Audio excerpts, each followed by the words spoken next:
This episode is sponsored by Grow Therapy. Grow Therapy was founded on the belief that quality mental health care should be accessible. It makes finding an in-network therapist easy. Go to growtherapy.com to find your match and let insurance pay for your therapy. Welcome to a place where you'll leave feeling whole. The Counseling Podcast brings at-home counseling right to you, focusing on self-care, self-expression, and breaking down barriers. Dr. Jaclyn and Dr. Stokes bring over 20 years of combined experience and a new sense of style to the word counseling. The two use humor and lighthearted conversation to explore these deeper feelings. Let's take the stigma away from counseling, together. Welcome to the Counseling Podcast. We have a special guest, Glenda Gonzalez, licensed mental health counselor. Hi, Glenda. How are you? Good, and you, Dr. Jaclyn? Thank you for having me.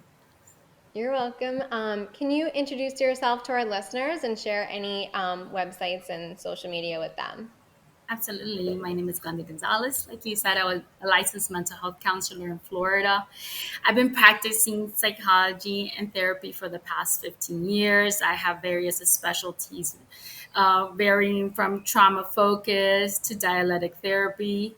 I treat all sorts of demographic: children, adolescents, adults, couples, and I have training. I've been foster care system as a therapist. I've done forensic. I've been community mental health. So I have a varieties of knowledge in all these areas, which have helped me come and start my private practice almost a half a year ago now. Perfect. I know today we're going to talk about self-care. So what do you want to share? What's prevalent right now? Self-care is kind of a topic that a lot of people kind of have disregarded in the society that is so fast-paced, and we're kind of taught to put other people first. A lot of people start neglecting what their needs are, and that starts taking a very high effect on their mental health and overall well-being. Small acts that we might not even think are so necessarily definitely start impacting us, and it's important to be able to focus on that so we could maintain stability in our moods and be able to handle the day-to-day stressors in this very high-paced society.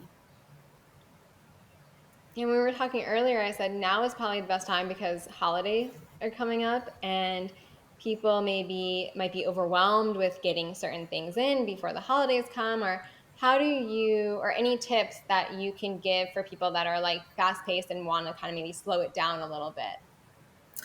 I always tell people to simplify it and remember what is the goal of what they're trying to accomplish. The holidays become very stressful, especially because we start adding things that really in the long term are not maybe that necessarily that could go along with planning a party, an event, and a lot of stressors could go into that are counterproductive to the goal of just getting together with family and enjoying yourselves. So it's simplifying, focus on what's important, and minimize the extra steps you might want to add because you have unrealistic expectations of what you want to do, and that creates issues. So focusing on maybe just the food, getting support from other people to kind of help you, which is another thing that's beneficial. A lot of us limit the kind of support we get, and it's so important to be able to rely on people and not take on the burden of doing everything ourselves. Mm-hmm. I think that's so important. And, I feel like, too, with folks that we're seeing, there's almost like an epidemic of a lack of self-care in people. And so I'm curious, Gigi, what are you noticing with folks coming to your office who are maybe struggling with self-care? How do they present? What are some things that our listeners can identify with if they know that maybe their self-care practices aren't where they need to be? What I notice highly is the use of their phone often, and they could kind of notice that by tracking the minutes they spent on it. I always ask them, where's your time going? Because a lot of them don't even realize it, that a lot of their time is going in, whether it's social media, Amazon, just different various things that keep you kind of locked into your phone. And the problem with that is that, and I explained to them, you get a dopamine rush every time we're on these devices, and we're having a high influx of dopamine. And the issue is that then it's causing us to have less motivation to do activities that are actually beneficial for us, whether it be taking a walk, having time to just kind of settle in and have breakfast. How many people just kind of grab and go and are, drinking on the way to work and are not even giving themselves those 15 minutes to start themselves at a better pace and not in a kind of rush. And they don't even realize it. So I tell a lot of them to start limiting and monitoring their access to the phone and being more mindful in the moment, so they're aware and they start doing activities that are actually going to provide long-term benefits as opposed to the short-term benefits that they're receiving through these other outlets. I think that's key of like being mindful and like physically knowing like if you're putting your phone down and like putting these things away and getting into that practice, because it's like you go through these motions daily and you're not realizing how much of an impact they're having. So it's really important to kind of just focus on what am I doing in this moment that's maybe taking me away from that self-care. Absolutely. And I think so many people with the, the hustle and bustle culture that we work in, that we live in now, and where, lots of hours of work are celebrated. And, I think the kind of the busier you are, people think that that's a good thing. And obviously as mental health professionals, we know that's not a good thing at all. And Correct. people are really, I think, really hurting and stressed and lacking that balance. Absolutely. I get a lot of clients in high tech that it's an environment where they expect a lot, and it definitely results in a lack of balance with work and actual life. And even though, like I tell them, it's something that they're enjoying doing, it's important to recognize what other things are you sacrificing to be able to obtain this goal, and how long can you continue at this pace before you face burnout, because that is the reality of what starts happening. So the best thing that I tell them is to track themselves, because a lot of people don't realize that tracking yourself and writing things down or having an app that could track, like kind of like your steps, makes you have realistic understanding of what you're doing. We tend to be either over optimistic or under depending on what bias we have. And it's kind of like when you go to a nutritionist, they tell you to journal your food because they want to see your eating patterns. And more often than not, you're writing it and you're like, man, I'm eating a lot more than I thought. All these things are adding up. And once you become mindful of that, you're more motivated to be able to change and take the steps that are needed to go ahead and make that improvement. I think some people also too are probably don't want to see what they need to change, because if they're comfortable in that routine, they're like, well, I'm scared to see how many hours I actually am on my phone and social media and doing all those things, and to kind of take that away. So to be accountable with that. Absolute avoidance. Avoidance is the number one coping mechanism that people kind of revert to. And avoidance, out of mind, out of sight is what they feel. And I'm like, eventually you're going to have to face these issues. And the longer you delay them, the bigger the issue is going to get. And, you're just reinforcing that anxiety towards that issue, because there is definitely a lot of reluctance to be able to kind of admit, it's challenging. Mhm. What method do you use for those? Do you use like modify those behaviors? What do you use with your clients? I do a lot of cognitive behavior therapy. I think it's very important for them to understand the relationship between their emotions, thoughts, and actions, and be able to understand the behaviors that they have as a result of, past childhood experiences that they've developed. A lot of people have developed their coping mechanisms from childhood, and they continue to carry that over into their adulthood without realizing that they have a whole repertoire now of resources of coping strategies, and they just have to be untrained from those unhealthy habits into better ones. And them understanding that starts helping them understand that, oh, that's true, I don't have to just revert to this. I have an outlet here. And I explain to them, and I do a lot of psychoeducation and explain to them kind of how chemicals work. We have four feel good chemicals, and it's important to be able to get a balance of that. Serotonin that we get from the sun, being outside, endorphins from exercise, anything that's physical movement helps, and that helps regulate moods and help when stressors arise. Dopamine, if you're getting dopamine in the right ways that you should be getting, and we're not having a high influx, which is usually by accomplishing a task. The simplicity of even doing a to-do list and just crossing it off gives you a sense of accomplishment, and that dopamine is what go ahead and helps reinforce motivation to continue doing that task. And oxytocin, social connection is so important in a time where people are isolating and don't realize that a human beings were like pack animals, and we need to have that social aspect in order to be able to help us. I think it's great that you went over the some of the neurochemicals associated with working through some of these issues because yeah, this is like fundamental to who we are as human beings. And I try to work with the people that my clients regarding self care that it's necessary for not only survival but human optimization. Do you want to be the best? Do you want to be the best that you can be? If you want to be the best person that you can be, if you want to be the best parent, if you want to be the best worker, if you want to be physically healthiest, you have to prioritize self care and wellness. And I think so many people, they struggle to put all the pieces together. They struggle to put that holistic framework, the mental, physical, emotional, spiritual. I think most of us are probably struggling with some, if not all, of those areas um, in terms of putting the whole picture together. Let me ask you, Gigi, as an expert in self care, what is an optimal, and I know everybody's self-care plan looks different, but what is an optimal self-care plan? What could it look like for a person in all the areas of life? I tell people to always start with the basic foundations, which sounds like it would be simple, but getting to just the basics in, which is proper sleep.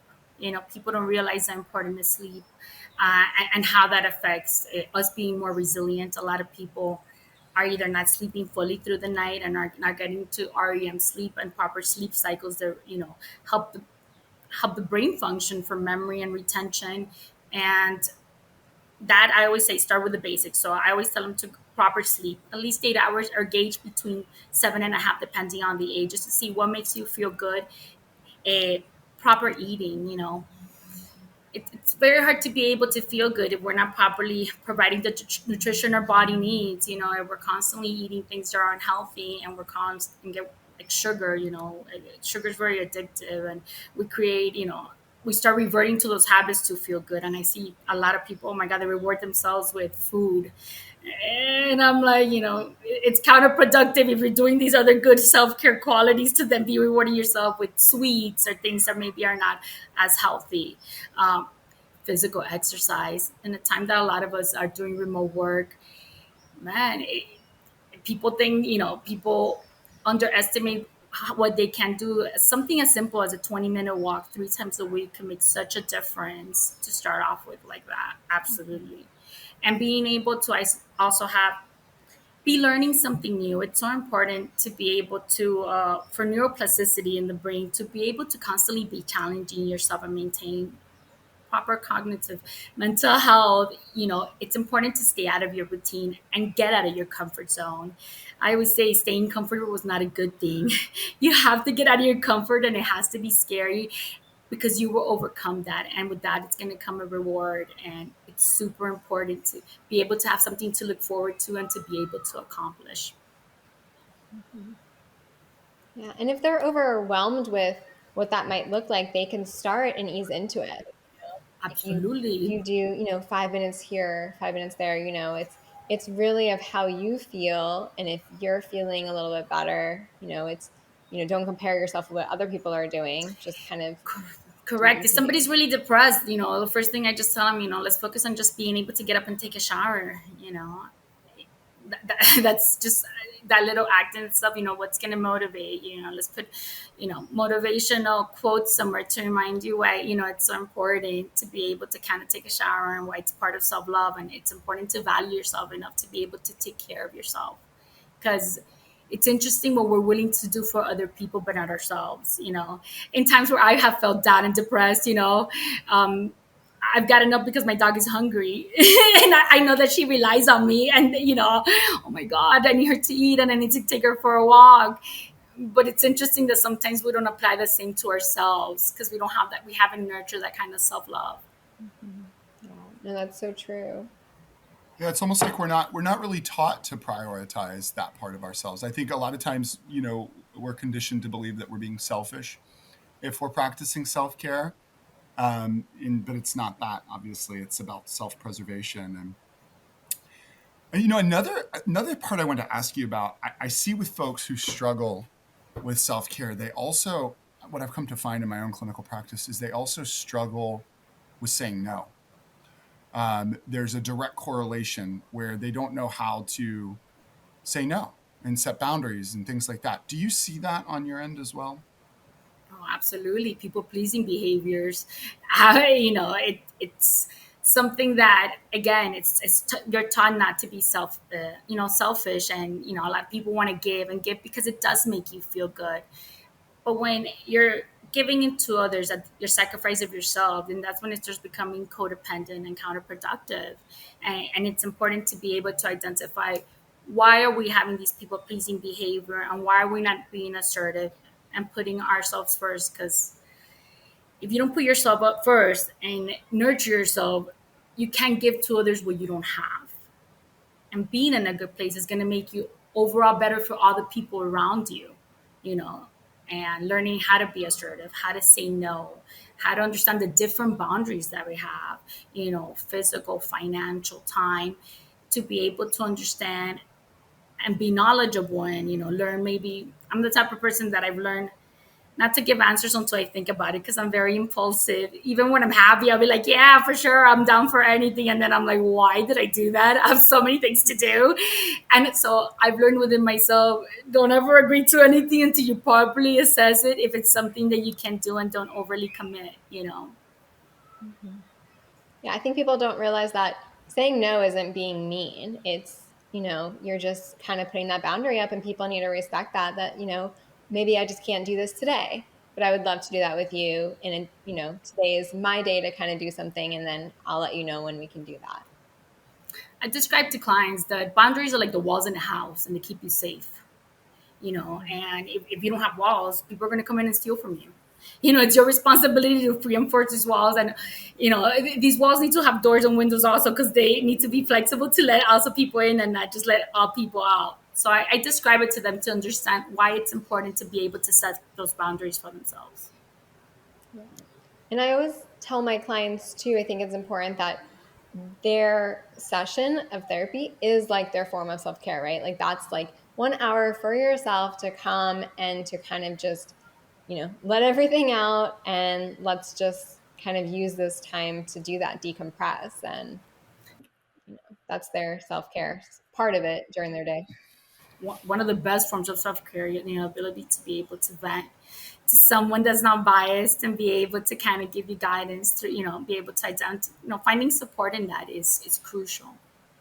Yeah, no, for sure. And do you feel like there's anything else that our listeners can take away? Anything that you haven't shared yet that you'd like to get out there? I think it's important to be able to keep knowledgeable, and to be with so many resources that we have available. I always find it so interesting that things that could be so basic, people are not aware of, because they're kind of not investing the time in that. It's incredible, I'm sure, how much time we could invest in looking for something in Amazon, but yeah, we can Google, like, what can I do today, as part of self-care.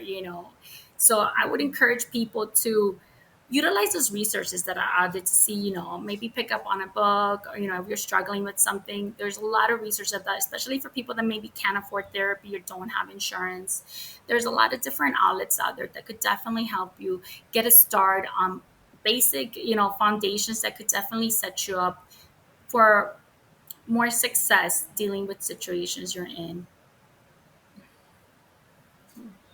I think that's really good. And I think once they start, they'll see that it's, it feels good. Well, it feels good to put myself first. Like, Absolutely. A lot of them often are shocked with the few changes that they make, how they start feeling better, and mhm. a lot of them, they even just start walking. They're like, man, actually, I'm getting a routine. That a routine is so important. People that don't have a routine tend to struggle a lot more. Not having things in place will lead to procrastination, lack of prioritizing. And so having a routine definitely helps you maintain kind of the priorities in your life. And we'll if you send any resources, we'll put them up on the podcast for our listeners so that you can send maybe some books that you have about self-care, different I'll send you resources. for That would be sure. really important. Okay. Absolutely. I'll send you books and even like videos. I was recently seeing a documentary on Netflix on, it's called Pulse, on how the heart reacts during the flight or fight response. And it talks about broken heart syndrome and how oxytocin could help heal that. And I think seeing it like that helps people better understand how everything is connected together and how they are able to have more control over it than they think that they don't. Great.